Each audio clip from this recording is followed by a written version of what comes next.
Hi! In front of me is iPhone 15 Pro, and today I would like to show you how you can connect it using Bluetooth. Firstly, go into Devices Settings and click on Bluetooth section right away.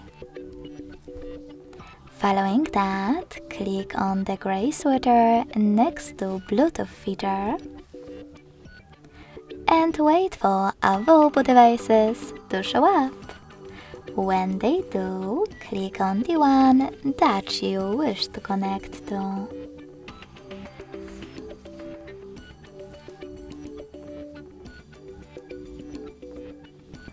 Then tap on Pair and wait for the other device to accept your connection request. As you can see, my devices were successfully connected. In order to disconnect them, just click on this icon next to the device and select Disconnect.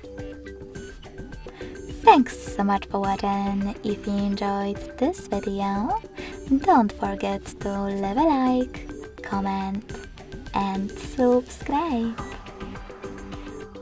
Bye!